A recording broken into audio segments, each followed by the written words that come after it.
Hello everyone, welcome back to my channel. ഞങ്ങളിപ്പോൾ പോയിക്കൊണ്ടിരിക്കുന്നത് KSINCയുടെ Egyptian തീമിൽ പണി കഴിപ്പിച്ചിട്ടുള്ള ഒരു ലക്ഷൂറിയസ് ക്രൂയിസ് ഷിപ്പിലേക്കാണ് നെഫർട്ടിറ്റി. ഈ ഒരു വീഡിയോയിൽ ഞാൻ നെഫർട്ടിറ്റിയെക്കുറിച്ചും ഈ ഒരു ഷിപ്പ് എങ്ങനെയാണ് ബുക്ക് ചെയ്യേണ്ടതിനെ കുറിച്ചുള്ള ഡീറ്റെയിൽസ് ആണ് പറയാൻ പോകുന്നത്. സോ നിങ്ങൾ വീഡിയോ സ്കിപ്പ് ചെയ്യാണ്ട് കാണണേ. ഞങ്ങൾ ബുക്ക് ചെയ്തത് ഈവനിങ് 4 to 9 എന്നുള്ളൊരു പാക്കേജ് ആയിരുന്നു. അപ്പോൾ നമ്മൾ 1 hour മുമ്പ് തന്നെ IWAI ബോൾഗാട്ടി ജെട്ടിയിൽ വന്നിട്ട് റിപ്പോർട്ട് ചെയ്യണമായിരുന്നു. ഇതാണ് ഈ ഒരു ഷിപ്പിൻ്റെ സ്റ്റാർട്ടിങ് ആൻഡ് എൻഡിങ് പോയിന്റ് എന്ന് പറയുന്നത്. പിന്നെ നമ്മൾ ഈ ഒരു ഷിപ്പിൻ്റെ ഉള്ളിലേക്ക് കയറുന്നതിന് മുമ്പായിട്ട് നമ്മുടെ ബുക്കിംഗ് ഡീറ്റെയിൽസും ID ഒക്കെ വെച്ചിട്ടൊന്ന് വെരിഫൈ ചെയ്യും. അതിനുശേഷം ചെല്ലുന്നത് ഈ ഒരു റിസപ്ഷൻ ഏരിയയിലേക്കാണ്. ഇവിടെ നെഫർട്ടിറ്റിയുടെ ഒരു വലിയ സ്റ്റാച്ചു വെച്ചിട്ടുണ്ടായിരുന്നു കേട്ടോ. പിന്നെ നമുക്കൊരു ബോഡി ചെക്കിംഗ് ഒക്കെ ഉണ്ടായിരുന്നു. അതിനുശേഷം നമ്മളെ അങ്ങോട്ട് കയറ്റി വിടും. ഇപ്പോൾ നമ്മൾ കയറി ചെല്ലുന്നത് ഒരു വലിയ ഹാളിലേക്കാണ്. അതിന് മുമ്പായിട്ട് അവർ നമുക്ക് വെൽക്കം ഡ്രിങ്ക് ഒക്കെ സെർവ് ചെയ്യും കേട്ടോ. പിന്നെ നിങ്ങൾ പ്രത്യേകം ശ്രദ്ധിക്കുക, പുറത്തുനിന്നുള്ള ഫുഡും പ്ലാസ്റ്റിക് ബോട്ടിൽസ് ഒന്നും തന്നെ ഇവിടെ അലൗഡ് അല്ല. പിന്നെ നമ്മൾ അവിടെ വന്ന് ഇരുന്നു. അതിനുശേഷം ഒരു ഗൈഡ് വന്നിട്ട് നെഫർട്ടിറ്റിയെ കുറിച്ചുള്ള കാര്യങ്ങൾ നമുക്ക് പറഞ്ഞു തന്നു. ഒരു രാജകുമാരിയാണ്. BC 14-ാം നൂറ്റാണ്ടില് ആ രാജ്യം ഭരിച്ചിരുന്ന സുന്ദരിയായ ഒരു രാജകുമാരിയാണ്. നെഫർട്ടിറ്റി എന്ന വാക്കിന്റെ മലയാളം അർത്ഥം സുന്ദരിയായ സ്ത്രീ കടന്നു വരുന്നു എന്നാണ്. അതുകൊണ്ടാണ് ആ പേരും ഈ ഷിപ്പിലിട്ടിരിക്കുന്നത്. ഇന്ന് ആ നാട്ടിലെ ബിംബമായി വരെ ആരാധിക്കുന്നവരുണ്ട് നെഫർട്ടിറ്റിയെ. നമ്മൾ മഹാബലി നമ്മുടെ നാട് ഭരിച്ചിരുന്ന നല്ലൊരു ഭരണമായതുകൊണ്ടാണ് ഇന്ന് നമ്മൾ അദ്ദേഹത്തെ ഓർക്കുന്നത്. അതുപോലെയാണ് ഈജിപ്തിലെ ജനങ്ങളും ഇപ്പോഴും നെഫർട്ടിറ്റിയെ ഓർക്കുന്നത്. ഇതിനകം മൊത്തം ഒരു ഈജിപ്ഷ്യൻ ശൈലിയിലാണ് നിർമ്മിച്ചിരിക്കുന്നത്. നിങ്ങൾ ഇതിന്റെ അകം കാണുമ്പോൾ അറിയാം. General alarms are installed all over the ship. 7 short blasts and 1 long blast is your emergency signal. പിന്നെ ഷിപ്പിൽ എന്തെങ്കിലും എമർജൻസി സിറ്റുവേഷൻ വന്നു കഴിഞ്ഞിട്ടുണ്ടെങ്കിൽ നമ്മൾ ചെയ്യേണ്ട കാര്യങ്ങളെക്കുറിച്ചുള്ള ഒരു വീഡിയോ അവർ പ്ലേ ചെയ്തിട്ടുണ്ടായിരുന്നു. അതിനുശേഷം എൻ്റർടൈൻമെൻറ്റ് പ്രോഗ്രാംസ് ഒക്കെ ആയിരുന്നു കേട്ടോ. 5 മണിക്കൂറാണ് നമ്മുടെ യാത്രാ ടൈം.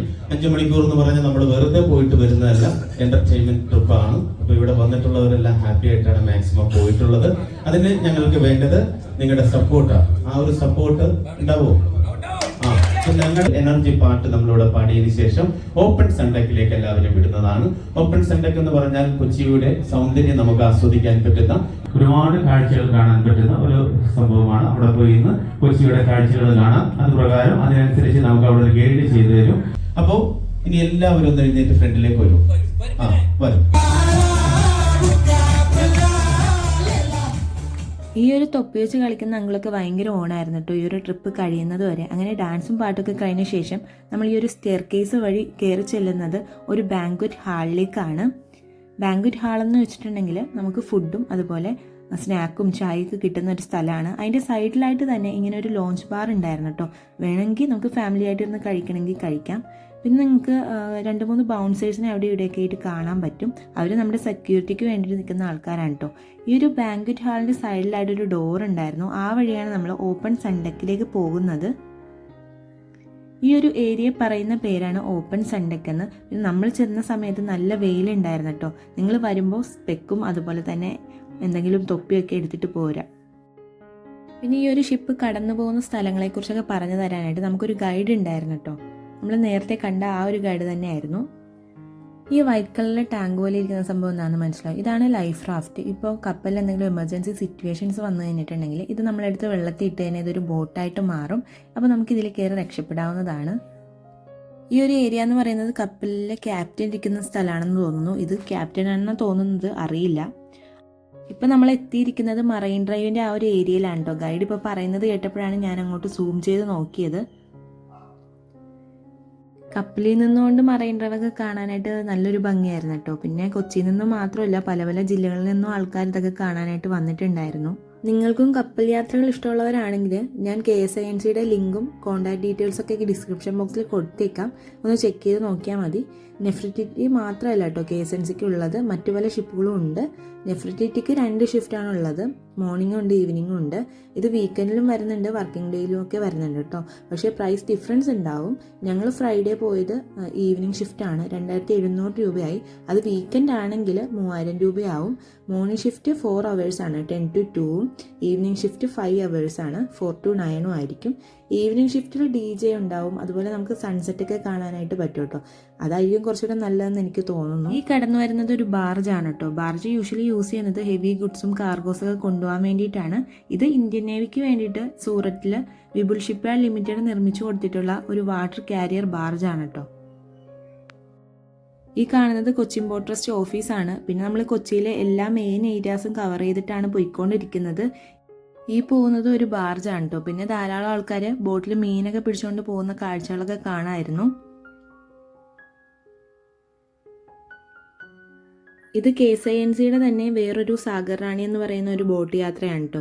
ഇതിന് 2 മണിക്കൂറാണ് ടൈം ഉള്ളത്. ഈ 2 മണിക്കൂർ ടൈമിൽ തന്നെ കൊച്ചി മുഴുവനായിട്ട് അവർ ചുറ്റിക്കാണിക്കുന്നുണ്ട്. ഈ കാണുന്നത് ഇന്ത്യൻ കോസ്റ്റ് ഗാർഡിൻ്റെ ഓഫീസാണ്. അതിൻ്റെ ഇപ്പുറത്തായിട്ട് ആസ്പിൻ മാൾ ഉണ്ട് കേട്ടോ.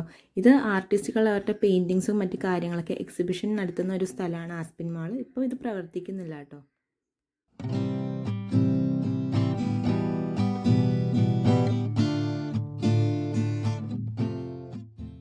ഇപ്പോൾ നമ്മൾ എത്തിയിരിക്കുന്നത് ഫോർട്ട് കൊച്ചി ബോട്ട് ജെട്ടിയുടെ അവിടെയാണ്. അതിൻ്റെ സൈഡിലായിട്ട് തന്നെ വാട്ടർ മെട്രോ സർവീസും ഉണ്ട്. ഇത് ഈ കാണുന്നതാണ് ചീനവല. ഇങ്ങനെ നിരനിരയായിട്ട് നിൽക്കുന്നുണ്ടായിരുന്നു, നല്ല ഭംഗിയുണ്ടായിരുന്നു. നിങ്ങൾ ഈ ഒരു എൻഡ് പോർഷൻ കണ്ടില്ലേ, ഇതാണ് ഫോർട്ട് കൊച്ചി ബീച്ച് ഏരിയ. ഈ ഒരു ഷിപ്പിൽ നിന്ന് ഫോർട്ട് കൊച്ചി ബീച്ചും പരിസരമൊക്കെ കാണാനായിട്ട് നല്ലൊരു ഭംഗിയായിരുന്നു കേട്ടോ. പിന്നെ നേരത്തേക്ക് ഇങ്ങനെ പായലും ഇതൊക്കെ വന്ന് അടിഞ്ഞ് കിടക്കുന്ന ഒരു സ്ഥലമായിരുന്നു. ഇപ്പോൾ അതൊക്കെ കുറച്ചായിട്ട് മാറി വരുന്നുണ്ട്. അങ്ങനെ കുറേ നേരം കഴിഞ്ഞപ്പോഴത്തേക്കും നമ്മളെല്ലാം എൻ്റർടൈൻ ചെയ്യാൻ വേണ്ടിയിട്ട് 2-3 ആർട്ടിസ്റ്റുകൾ വന്നിട്ടുണ്ടായിരുന്നു കേട്ടോ.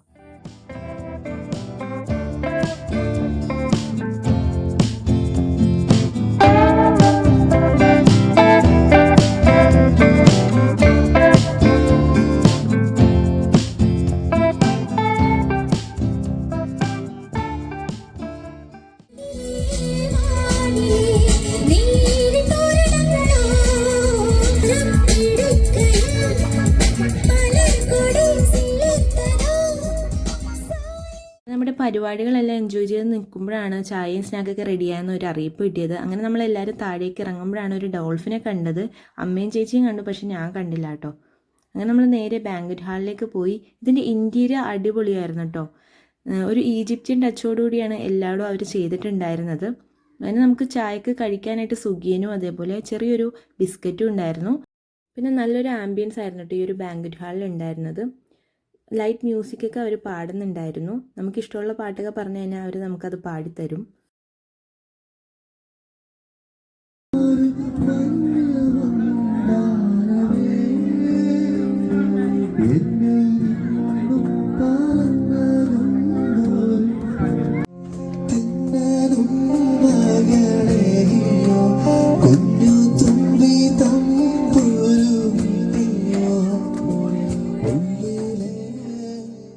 ഇത് ലേഡീസിൻ്റെയും അപ്പുറത്ത് ജെൻസിനും വേണ്ടിയിട്ടുള്ള ടോയ്ലറ്റ്സ് ആയിരുന്നു കേട്ടോ. ഇതിൻ്റെ അകത്ത് 2 ടോയ്ലറ്റ്സ് വീതം ഉണ്ട്. ഇത് കുട്ടികൾക്കുള്ള ഒരു പ്ലേ ഏരിയയാണ്. ഇവിടെ വീഡിയോ ഗെയിംസ് ഉണ്ട്, അതേപോലെ പസിൽ ഗെയിംസ്, മറ്റു പല ഗെയിമുകളൊക്കെ ഉണ്ട്. അതാകുമ്പോൾ അവർക്ക് ബോറടിക്കില്ല, അവർക്ക് ഇതൊക്കെ ആയിട്ട് ഇരുന്ന് എൻജോയ് ചെയ്ത് കളിക്കാവുന്നതാണ്. ഈ ഒരു കാഴ്ച കാണാനാണ് ഞാൻ യഥാർത്ഥത്തിൽ വന്നത്. കാരണം നമ്മുടെ ചുറ്റും ഈ ഒരു നീല കടൽ മാത്രമേ ഉള്ളൂ. കരഭാഗങ്ങളൊന്നും തന്നെ നമുക്ക് കാണാനായിട്ട് സാധിക്കുന്നില്ല. പക്ഷേ കുറച്ച് നേരം നോക്കിക്കഴിഞ്ഞാൽ നമുക്ക് ചിലപ്പോൾ പേടിയൊക്കെ ആവും. എങ്കിലും ഭയങ്കര പീസ്ഫുള്ളായിട്ടുള്ള ഒരു അന്തരീക്ഷമായിരുന്നു എങ്ങും ഉണ്ടായിരുന്നത്. ഞാൻ അത്രത്തോളം എൻജോയ് ചെയ്തിട്ടോ ഈ ഒരു കപ്പൽ യാത്ര. നിങ്ങളും മിസ് ഔട്ട് ചെയ്യാണ്ട് എന്തായാലും വന്ന് ഇത് എക്സ്പീരിയൻസ് ചെയ്യണമെന്ന് ഞാൻ പറയുള്ളൂ.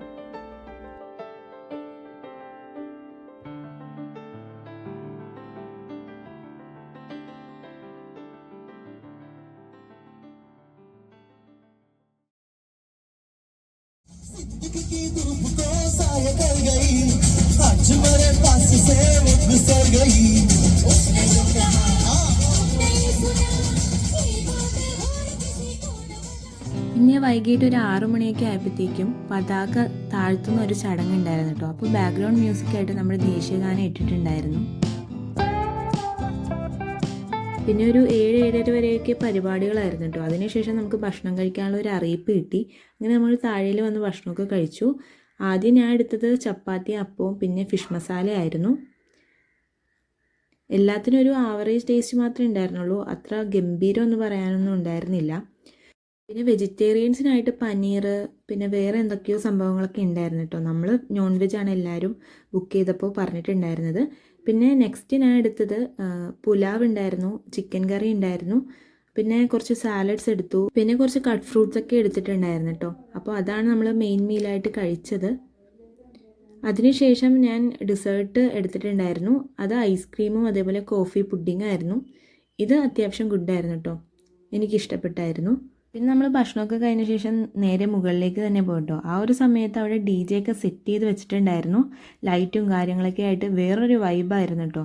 സത്യത്തിൽ നമ്മൾ ഇത്രയും യാത്രകളൊക്കെ ചെയ്യണം, നമ്മളൊന്ന് മൈൻഡൊക്കെ റിലാക്സ് ചെയ്യാനും പിന്നെ നമുക്ക് എന്തെങ്കിലും സ്ട്രെസ്സൊക്കെ ഉണ്ടെങ്കിൽ പോകാനായിട്ട് ഇത്രയും യാത്രകൾ നമ്മളെ ഹെൽപ്പ് ചെയ്യും. ഇപ്പോൾ ഇതാ നമ്മൾ എത്താറായി. അതിനു മുമ്പ് ഒന്ന് ബ്ലാസ്റ്റ് ചെയ്യാൻ വേണ്ടി DJയും കാര്യങ്ങളൊക്കെ ഇട്ട് അടിപൊളിയാക്കിയിട്ടുണ്ട്. And tell me what's wrong and why you never said you felt that way. And guess you're trying to stay strong and fake a smile until I look away.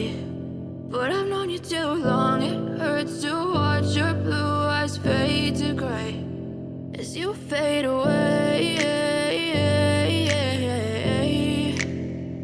as you fade away. Yeah, I'm about to fade away, 'cause every time I wake up I feel like it's Monday. Something's going wrong with all the chemicals up in my brain. All of a sudden I don't look at anything the same way. Gotta build up. അങ്ങനെ നമ്മുടെ കപ്പൽ യാത്ര ഇവിടെ അവസാനിക്കുകയാണ്. നമ്മളിപ്പോൾ വന്ന സ്ഥലത്ത് തന്നെ തിരിച്ചെത്തിയിട്ടുണ്ട്. അങ്ങനെ നല്ലൊരു അനുഭവമായിരുന്നു, നല്ല കാഴ്ചകൾ കാണാൻ സാധിച്ചു.